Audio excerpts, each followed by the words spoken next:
Welcome to the NBA Coast to Coast podcast brought to you by thelines.com. Nate and I rolling solo, but still in the same video here. Just couldn't record at the same time, but we both have our player props up in this one for you. Also have best bets up as well as we do each and every weekday. So make sure to subscribe to that page and continue to follow along with us throughout this NBA season and into this postseason, as we'll be here with you guys each and every weekday. Also want you to head to thelines.com and use that prop finder tool that we have there to make sure you're getting the best juice available to you guys on all these books that are giving us best bets and NBA player props this season. Let's kick it off with Nate's first player prop of the night. Yeah, I'm going to go with Halliburton here against the Thunder. Over 10.5 assists for some nice even odds, maybe even slight plus money here on FanDuel, and maybe consider a quarter unit on the double-double and a win because we like the Pacers here in this spot. We talk in the best bets, minus 4.5. Now it's 5.5 as it gains some steam.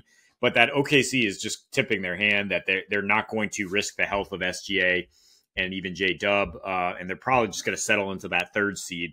I don't think either of those guys will play here, and it's the third game in 4 nights for the Thunder. They just gave up 135 in Boston and 33 dimes, 17 threes, so expect the Pacers in a bounce-back spot after they have a surprising loss to Brooklyn to win. I mean, they've covered in 6 straight after a loss, and Halliburton – plenty of good performances in that span. I mean, he's finally healthy, and when the Pacers are at home, their offense just flows much more. We've seen he's actually cruised past this in 5 of his last 7 home games. He's gone way under in 2, but we're talking 12, 13 assists at least, including 13 assists in just 27 minutes the last time they were home, which was a blowout win over Brooklyn. So even if it's a blowout here, double-digit assists is very much in the cards. He's gone over against some of the best defenses in the league: Pelicans, Wolves, Bulls, and Cavs. He's averaging 15.6 potential assists in that span on 70 passes per game. So as you expect, the Thunder aren't giving up a ton of assists to any particular player in this stretch here because they played more balanced offenses. But Halliburton just has such a huge lion's share of the Pacers' playmaking that you expect him to be able to dime up in this spot. I mean, he did have a double-double in OKC in a win much earlier, a month ago, basically. He's gone double-digit points in 16 straight games since March 1st. So I think the double-double is very much in the cards here on if he can get to 10 assists, which is why it's a nice way to game this up a little bit, along with the Pacers winning. And I mean, yeah, because the Thunder, they have a 123 defensive rating their last 4 without J-Dub. They have a 124 their last 5 without SGA, allowing nearly 30 assists per game in those 5 with SGA.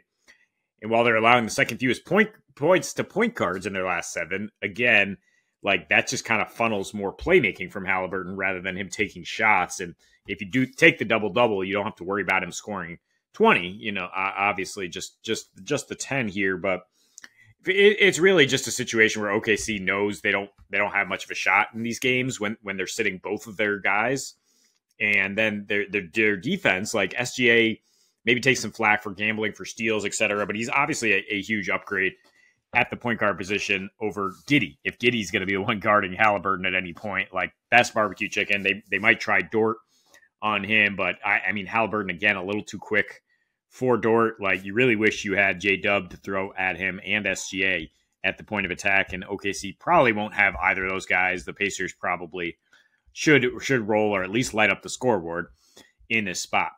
My first player prop for the night on Friday is going to be an under for Domantas Sabonis on the points there. 18.5 points in his game against this Celtics squad. He's gone under in 9 of 13 on no rest this season. Obviously, the Kings coming off of that back-to-back now, playing the Knicks last night. Tough loss there as they were leading by double digits for a bunch of time in that game in the second and third quarter, and the Knicks came back to win by double digits. But for Domas, it was another good under if you took it for him in that one. I considered it yesterday on Thursday as we were looking at these games together, and I actually did not end up taking it under 39.5 for the PRA. Now I'm going to just the points against this Boston team, where he's gone under in 5 of 6 with the points against Boston over the last 3 seasons or so playing them, looking at about 13.5 field goal attempts per game, which I just don't really like that many field goal attempts for him to get 19 points, to be honest with you. I mean, if you look at what he's been doing in over the course of the last 10 games of this season in general, under in 7 of his last 10, and he's putting up about 12 shots, 11.5 shots 16.5 points. And if you consider those numbers and extrapolate them out for the way he's played against Boston, it all kind of adds up that when he plays against teams that are very good at defending down low, the way that this Boston team is, then there's not as much room for him to score. He's not getting any threes. We know that. He's made 1 3 in all 6 of these games against Boston, shooting, I believe, like a total of 6 of them in those 6 games. So he's barely averaging 1 3 attempt, not even close to a full 3-pointer a game. Getting to the free throw line pretty sparse. Like, he's not doing that against Boston because they've been a top team in terms of limiting opponents' free throw attempt rate. And this season, they're second in the league, really barely giving up any free throws to the other team. Plus, you add the fact that down low, now with Kristaps and Papa Al Horford, both are healthy. And this team is basically top 5 is Boston in terms of limiting what other teams want to do around the rim. They give up the 5th fewest field goals made at the rim. They give up the 6th lowest field goal percentage as well. And that's everything that Domas wants to do. There's really nowhere else that he's going to be going to get his points. He gets 20% of them from the free throw line. He gets the rest of them from down low inside the paint, right? And really within 5 feet of the basket. He's really not even putting up floaters from the extended paint area or even around the mid-range, right? It's all just right around the basket. There's no second chance points to be coming against this Boston team. They're very good at limiting offensive rebound percentage for the other squad as well. So, I mean, the rebounds and the assists might be there. I would lean a bit to the over in this one with Sack on no rest. They tend to go over. Plus, Boston playing at home tend to score a lot. Plus, these two teams, when they've matched up, have gone over this 223.5 total more than they have not in these 6 games that I'm referencing here with Domas. So I'm going to lead things off here for my player prop with an under 18.5 points for Domas Sabonis. Yeah, I mean, let's go with the rook here, Scoot Henderson. First time all year, I think I've targeted him, but down the stretch with the Blazers sitting a lot of guys and the Wizards also sitting plenty of guys, I just think the one thing you can count on is high usage for the third overall pick, excuse me. The Blazers just trying to see what they have in him. I mean, he's had a pretty disastrous rookie season, extremely inefficient, and even though he's a minus 110 in his last 8 and averaging an over 6 turnovers per game, the usage is 30%, and he's averaging 18.5 points. So I'll go. I mean, 18.5 is the line, the core line. I think you can go 20 points, which, again, FanDuel gives you the best odds as a core line over 19.5 points against the Washington Wizards. I know Josh is talking about the under in this game, 220, but with that kind of usage, you can still get Scoot over his props in that kind of gross game. I mean, he did just go over 20 in an 89-87 game with Charlotte. So, I mean, as low as that can go, this should still be possible for him to go over. He's gone over in some tough matchups, Clips, Nuggets, Heat, unders in equally tough matchups on the road. But again, the usage is so encouraging. I mean, he's averaging in these last 82.5 touches per game. That's more than Jason Tatum, for example. Top 10 in terms of time of possession, and average dribble per touch. And number 5 in the NBA in drives per game, only passing out of 38% of those drives. So he's going right to the rim. Washington, since the All-Star break, allows the most field goals at the rim, 22 per game at a league high 70.7%.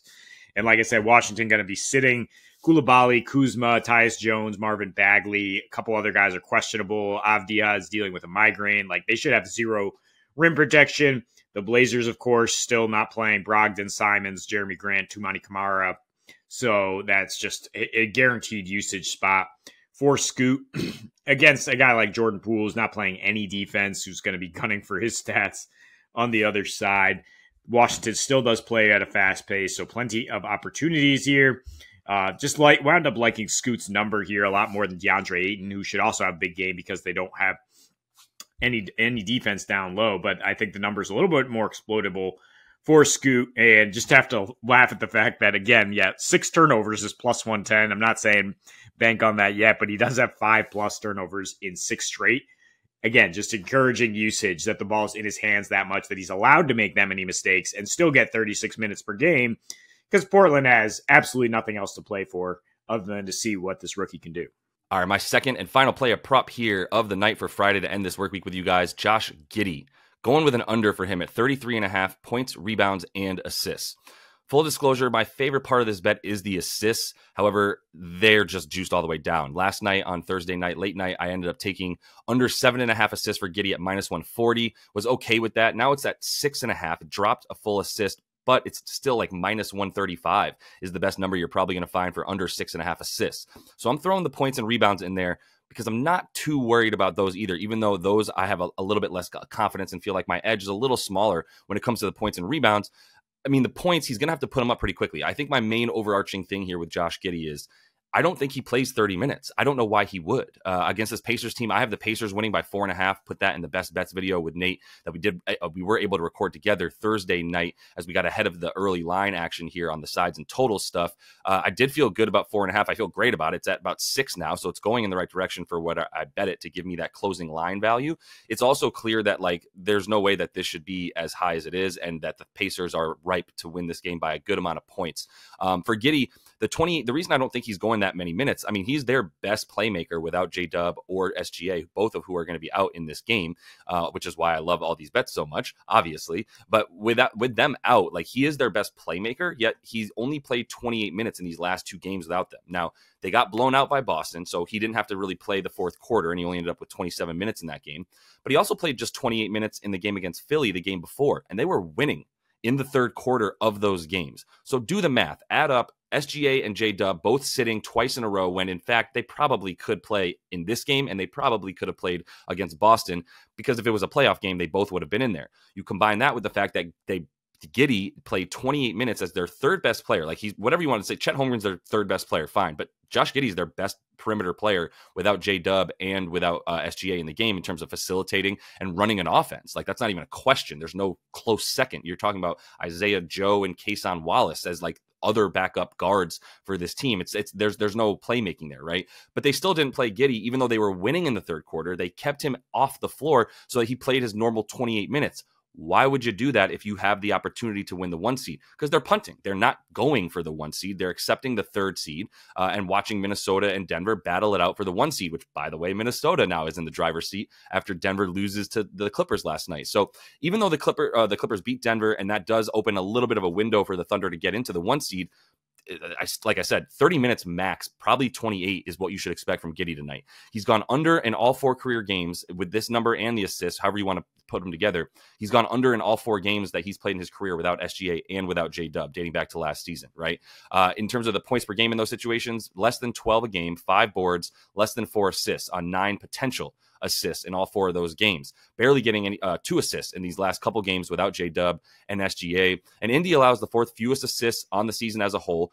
They're in the top 5 in terms of limiting point guard assists as well. And like I said, like the rebounds might be there for Giddey. That might be one area, but he can't do all 3 of these and get over the 33.5 that he needs. It's probably at about 32.5 now on most books. I don't think they're hanging any more 33.5s to go under, but I would still take under 32.5 PRA for Josh Giddey tonight.